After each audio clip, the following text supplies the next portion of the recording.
You've probably seen them, right? Flyers tacked up at the local community center or library for a CPR class or maybe a disaster prep workshop.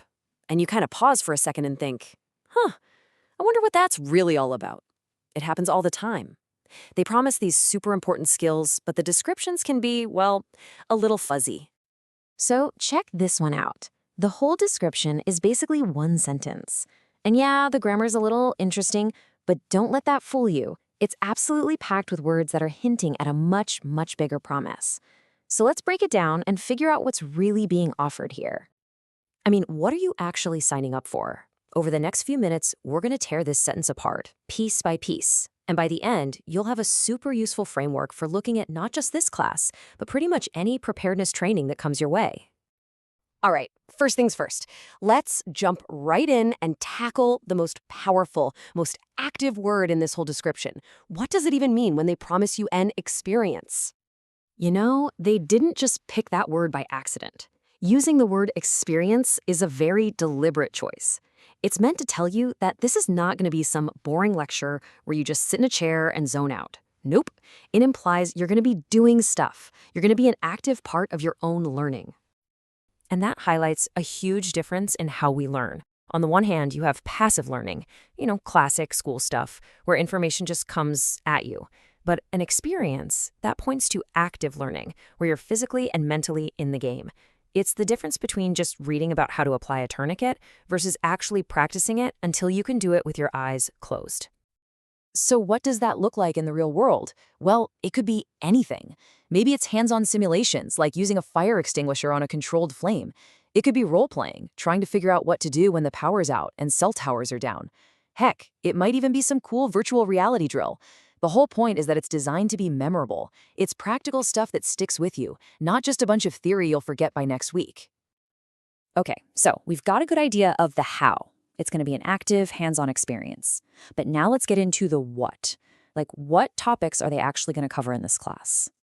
The description gives us two giant clues right here: general and natural disasters. General tells us this is probably a 101 level course. It's going to be broad. We're not doing a deep dive on one specific thing. And natural disasters help set the boundaries. We're probably talking about earthquakes, floods, hurricanes, not, a stock market crash. Here's a good way to think about it. A general class is like an appetizer sampler at a restaurant. You get to try a little bit of a lot of different things, which is fantastic for figuring out what you want to learn more about. A specialized class, that's like ordering the main course. You're going deep on one specific topic. Both are super valuable, but they have totally different goals. And of course, there are pros and cons to this sampler approach. The big pro? You get exposed to a ton of different ideas and risks. You see the big picture. The downside, though, is that you might walk away knowing a little bit about everything, but not enough about the one thing that's most likely to happen where you live. It's that classic trade-off, breadth versus depth. So we've looked at the how and the what, but what about the why? What's the ultimate goal here? Well, the description promises one big thing: to get you to a state of readiness. I actually love this phrasing, prepare yourself to be ready. See that emphasis?